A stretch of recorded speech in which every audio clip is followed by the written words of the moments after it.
मान लो तुम किसी कार्य के लिए जा रहे हो, 5 बार 6 बार तुम उस कार्य के लिए होकर आ गए, या किसी से अपना पैसा लेना है और तुम उसको पास 50 बार होकर आ गए हो, भैया पैसे कब देगा। या किसी कार्य के लिए जा रहे हो, वो कार्य नहीं हो रहा, 50 बार होकर आ गए, वो काम नहीं हो रहा। शिव महापुराण कहती है लाल चंदन, कौन सा चंदन, लाल चंदन को अच्छा घिसो और घिसकर तैयार कर कर बेलपत्री के ये जो दोनों भाग हैं, दर्शन हो रहे हैं आप लोगों को। लाल चंदन घिसो और घिसकर बेलपत्री के ये दोनों भाग हैं, दोनों पत्तियां जो नीचे की हैं, इसमें उस चंदन को लगा लीजिए। अगर किसी से आपको पैसा लेना है, वो नहीं दे रहा, या कोई काम है या जॉब है या नौकरी है या उसके लिए, या कोई विद्याध्ययन का कोई कार्य है, कोई स्कूल में पढ़ाई कर रहे हो और वो कार्य नहीं हो रहा, 5 बार 6 बार करके देख लिया नहीं हो रहा, तो ये दोनों पत्तियों पर लाल चंदन लगाओ। लाल चंदन लगाने का मतलब ये नहीं कि जरा सी तुम बिंदी लगा दो, लाल चंदन जो घिसा है उसको पूरी पत्तियों पर अच्छे से फेरना है, उस लाल चंदन को लगा लीजिए। और महाराज बीच की पत्ती में थोड़ा सा घृत, घृत मतलब गाय का घी, गौ माता के दूध से माखन से निर्मित उस घी को बीच की पत्ती में थोड़ा सा लगा लीजिए। और जो अशोक सुंदरी वाली जगह है, जानते हो ना आप लोग अशोक सुंदरी की जगह, आपको पहले भी कथा में कहा, समझ लीजिए ये शिवलिंग है, ये जलाधारी पर रखा हुआ है, ये गोल जलाधारी है, यहाँ से पानी नीचे गिरता है, ठीक है, ऐसे होता ना शिवलिंग। तो शंकर भगवान का पूरा परिवार शिवलिंग के आसपास में होता है।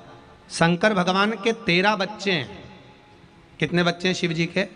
13 बच्चे, पूरे 13 की 13 बच्चे और धर्म पत्नी शिव जी की शिवलिंग के आसपास में है। जैसे ये जो गोल जलाधारी है, ये माता पार्वती जी का हस्तकमल है। शिवलिंग रखा है, ये शंकर जी का स्वरूप है। जहाँ से पानी नीचे गिरता है, राइट भाग गणेश जी का स्थान, लेफ्ट भाग 6 कार्तिकेय, षडानंद कार्तिकेय का स्थान। जहाँ शिवलिंग का जहाँ पानी जाता है उसके बीच में एक मोटी सी लाइन होती है, वो शंकर भगवान की सबसे छोटी लड़की जिसका नाम अशोक सुंदरी है, उसका स्थान है। ऊपर से बूंद बूंद पानी जो शिवलिंग पर गिर रहा है, ये शंकर भगवान की 5 लड़कियों का स्थान है, जया, विषहरा, शामली बारी, दौतली और देव। ये शंकर जी की 5 बेटियां हैं जो भगवान शंकर के ऊपर पानी की एक एक बूंद गिराती हैं महाराज। तो शिव जी की जो सबसे छोटी लड़की है अशोक सुंदरी, उस अशोक सुंदरी वाली जगह पर इस बेलपत्र को प्रदोष के दिन या सोमवार के दिन आप घी वाली बेलपत्र को अशोक सुंदरी वाली जगह पर रखकर, ये जो चंदन लगी हुई बेलपत्र है, इसका मुख ऐसा सीधा की सीधा रखोगे तो गणेश जी की ओर हो जाएगा, षडानंद कार्तिकेय की ओर हो जाएगा। अपनी कामना कर कर जिससे धन लेना है, पैसा लेना है, या जो कार्य निकालना है वो नहीं निकल रहा, बहुत प्रयास कर लिया, अदालत में 50 बार हो जाए, काम नहीं हो रहा, तब इस बेलपत्र का प्रयोग करना, बाबा से विनती करना और विनती कर कर वापिस सजाना। केवल 2 प्रदोष या 2 सोमवार कर लीजिए, बाबा आपकी मनोकामना पूर्ण कर देगा, उस बेलपत्र का सुख प्राप्त हो जाएगा। बेलपत्र पर इतना याद रखना, जो चंदन लगा हुआ भाग है वो नीचे होना चाहिए, अशोक सुंदरी की ओर। घृत का भाग अशोक सुंदरी की ओर होना चाहिए, नीचे की ओर, नहीं तो मालूम पड़े तुम ऊपर उल्टा रख दो उसको।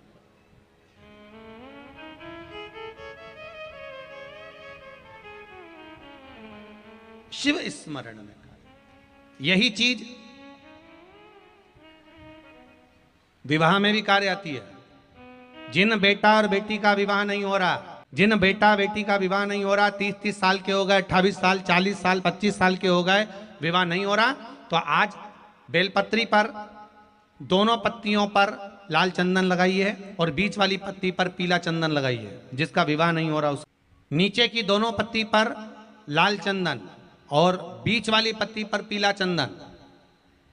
महाराज पीला चंदन लगाने के बाद में जो लाल चंदन है उस लाल चंदन से 7 बिंदी पीले चंदन वाली पत्ती पर लगवा दीजिए। जिस लड़का लड़की का विवाह नहीं हो रहा उससे लाल चंदन की 7 बिंदी लगवा दीजिए और लगवा कर जहां पर अशोक सुंदरी का स्थान है वहां पर उस बेलपत्री को उसका नाम और गोत्र बोलकर, जिस व्यक्ति का विवाह नहीं हो रहा नाम और गोत्र बोलकर आज रात्रि के समय पर या आज शाम के समय पर उस बेलपत्र को भगवान शंकर की अशोक सुंदरी की जगह पर चढ़ा दो और बाबा से विनती कर लो, बाबा मेरा मंगल विवाह हो, ऐसा निवेदन कर लो।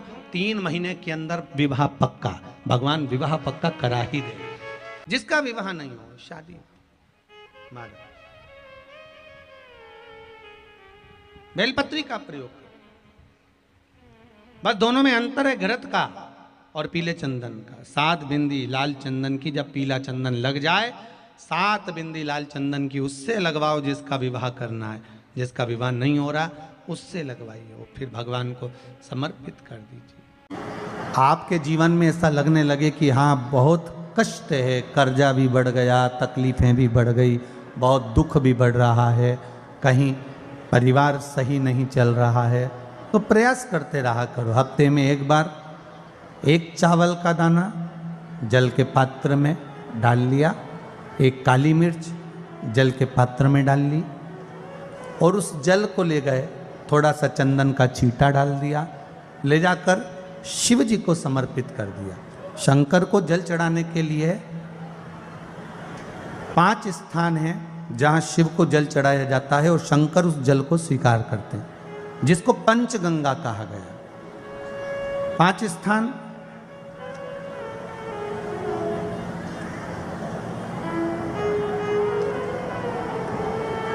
अच्छे से समझ लीजिएगा, जब भी शिव मंदिर में जाएं तो ये 5 स्थान शिव को जल चढ़ाने के लिए जे रखा है। शिवलिंग, गोल जलाधारी, ये चरण जहाँ से पानी नीचे की ओर जाता है। शंकर भगवान के 13 बच्चे हैं, 13 की 13 बच्चे, शिव जी का संपूर्ण परिवार, 33 कोटि देवता, 64 योगनियाँ, सब शिवलिंग के आसपास में। आप शंकर जी के मंदिर में जाकर ये कभी ना विचार करना कि पार्वती जी को ढूंढना पड़ेगा या गणेश जी को ढूंढना पड़ेगा या कार्तिकेय जी को ढूंढना पड़ेगा या भैरव को ढूंढना पड़ेगा। हमें शंकर के मंदिर में जाकर किसी देवता को ढूंढने की जरूरत नहीं है। जहां शंकर भगवान का शिवलिंग रखा हुआ है वो माता जी का हस्तकमल है, माता पार्वती जी का स्थान है। जहां शिवलिंग रखा है वो शंकर भगवान है। जहां जलाधारी है उस जलाधारी के पास में जहाँ पानी बहता है बीच में अशोक सुंदरी का स्थान है। जहाँ से पानी बह रहा है उसका राइट भाग वहाँ गणेश जी का स्थान है, लेफ्ट भाग कार्तिकेय जी का स्थान है। शंकर भगवान के ऊपर जो जल गिर रहा है वो शंकर भगवान की 5 लड़कियाँ जया, विषहरा, शामलीबारी, दौतली, देव, ये शंकर जी की 5 बेटियाँ ऊपर हैं। जहाँ से पानी बहकर उस निकासी से, जहाँ नाली बनी रहती है, पानी जहां से निकलकर बाहर मंदिर के जा रहा है वो 33 कोटि देवताओं का स्थान है। इसलिए सारे मंदिरों की परिक्रमा हो सकती है पर शंकर जी के मंदिर की परिक्रमा नहीं करते, क्योंकि वो जल जो जा रहा है वो 33 कोटि देवताओं का स्थान है, उसको हम लांघ नहीं सकते। वो स्थान जल चढ़ाते समय आप इसका स्मरण रखें। पानी का जब पात्र लेकर जाते हैं मंदिर के अंदर, सबसे पहले शिव जी का जो जलाधारी है उसमें राइट भाग पर अपनी मनोकामना कर कर जल चढ़ाएं, फिर लेफ्ट भाग में चढ़ाएं रोग मुक्ति के लिए। अशोक सुंदरी की जगह पर चढ़ाएं, ये 3रा स्थान। 4था स्थान माता पार्वती जी का जो कटी भाग है जहाँ पर शिवलिंग रखा हुआ है उस भाग पर जल चढ़ाएं, 4था भाग। 5वां भाग शंकर जी के ऊपर चढ़ाएं। ये 5 जगह पर जल क्रम वाइज चढ़ाएं। आप लोग जाते हो डायरेक्ट जाकर शंकर जी पे जल उंडेल करा जाते हो, सीधे गए और शिव जी पे जाकर आपने जल चढ़ा दिया। हमारे यहाँ शास्त्र कहता है जैसे अपन देवताओं की पूजन करते हैं तो पंडित जी सबसे पहले पूजन किसकी कराते हैं? जम के बोलो जरा, गणेश जी की। गणेश जी के बाद पूजन कराते कराते कराते कराते कराते कराते आगे के सारे देवता कराते कराते कराते कराते फिर इन पर पहुँचते हैं। आप डायरेक्ट मूल पूजन कराते कराते कराते कराते कराते कराते आगे के सारे देवता कराते कराते कराते कराते फिर मूल पूजन पर पहुंचते हैं। आप डायरेक्ट मूल पूजन पे पहुंच जाते हो। और सरल भाषा में समझ लो, जितनी सरल भाषा में समझोगे ना उतना अपने जीवन में उतर जाएगा। इस छत के ऊपर आपको चढ़ना है, निशानी रखी है,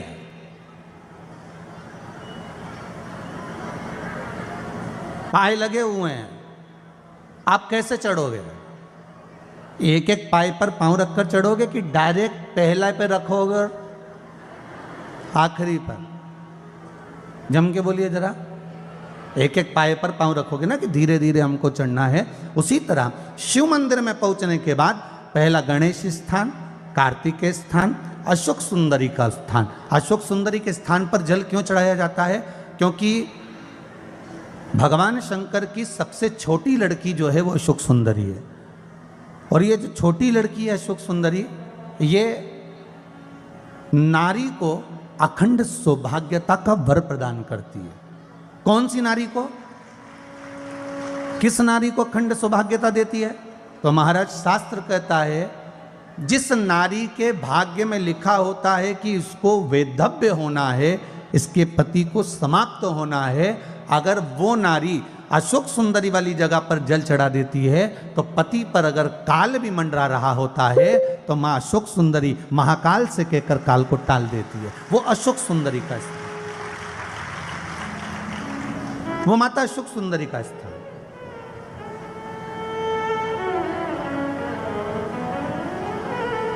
जल चढ़ाने का एक नियम है। यहां जल चढ़ाया, फिर कार्तिकेय बाबा को चढ़ाया, फिर अशोक सुंदरी को चढ़ाया, फिर कटी भाग पर।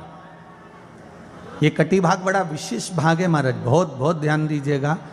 जिस पति और पत्नी में विवाद होकर अदालत तक बात पहुंच गई हो और तलाक तक की नौबत आ रही हो, महाराज उनको जोड़ने के लिए ये कटी भाग मूल होता है। कौन सा कटी भाग? जहां पर शिवलिंग रखा है, जहां शिवलिंग रखा है ये कटी भाग मूल होता है। कहते हैं 5 सोमवार, लिंग पुराण वर्णन कर रही है, 5 सोमवार कटी भाग पर जहां शिवलिंग रखा हुआ है, 3 उंगली में मक्खन लेकर कटी भाग पर मात्र फेर देने पर और उस पर 7 जगह चंदन लगा देने पर पति और पत्नी का संबंध कभी समाप्त नहीं हो सकता, वो जुड़कर ही रहेगा, प्रेम बढ़कर ही रहेगा। कटी भाग का बड़ा बड़ा महत्व है महाराज। शिवलिंग के कटी भाग पर स्वयं मां जगतजननी जगदम्बा अपने हस्त कमल पर भगवान शिव को झेली। तो कोई व्यापार, कोई दुकान, कोई फैक्ट्री आपकी ठीक नहीं चल रही है, आप ठेला लगा रहे हो, सब्जी की दुकान लगा रहे हो, कोई दुकान खोल कर बैठे हो, कोई फैक्ट्री लगा कर बैठे हो, कोई व्यापार कर रहे हो और उस व्यापार में तुम्हें आनंद नहीं आ रहा, बहुत तकलीफ चल रही है, बहुत तकलीफ, सब कुछ करके देख लिया पर वो तकलीफ मिटी नहीं रही। तो थोड़े दिन, थोड़े समय किसी भी शंकर के मंदिर में बटकेश्वर महादेव के नाम से एक बेलपत्र चढ़ाने का तरीका जरा समझ लेंगे। आप अगर जिस दिशा में खड़े हो, अगर आप शंकर के शिवलिंग के इधर हो तो बेलपत्री का डंडी का मुख आपकी ओर होना चाहिए। आप इधर हो तो डंडी का मुख उधर हो, आप उधर हो तो डंडी का मुख उधर हो, आप इधर हैं तो डंडी का मुख इधर हो। बटकेश्वर महादेव के नाम से शंकर जी के मंदिर में एक बेलपत्री पर डंडी का मुख अपनी ओर होना चाहिए, जो डंडी है इसका मुख अपनी ओर। बटकेश्वर महादेव के नाम से एक बेलपत्र शंकर भगवान को समर्पित करो बटकेश्वर महादेव के नाम से। और बेलपत्र चढ़ाने के बाद में जो तुम्हारे कलश में जो जल है, लोटे में जो जल है, वो 7 बार, लोटे का जल 7 बार, 7 बार से मतलब है अलग से लोटा भरना नहीं है, 7 बार उसी लोटे का जल जब बेलपत्र डंडी समेत समर्पित कर दें, 7 बार उस लोटे के जल को 7 बार बटकेश्वर महादेव का नाम लेकर अपनी मन की कामना कर कर बाबा से विनती करते हुए कि बाबा मेरी ये छोटी सी अर्ज स्वीकार करते, 7 बार उस जल को चढ़ाओ। लगातार कम से कम आप 15 से 20 दिन तक लगातार बटकेश्वर महादेव के नाम से चढ़ाओगे। ऐसी कोई दुकान और फैक्ट्री नहीं तो चले नहीं और आगे बढ़े नहीं और काम सुलझे। बटकेश्वर महादेव, भगवान शंकर का ये नाम, भगवान शिव का ये स्तुति, भगवान शंकर का ये नाम बटकेश्वर महादेव। स्वयं भगवान शंकर ब्रह्मा जी का जब सिर कटकर बड़का पेड़ बन जाता है और उस पेड़ के नीचे, वृक्ष के नीचे शंकर भगवान विराजमान हो जाते हैं, शिव जी उसके नीचे विराजमान हो जाते हैं, उसी का नाम बटकेश्वर महादेव पड़ा। बटकेश्वर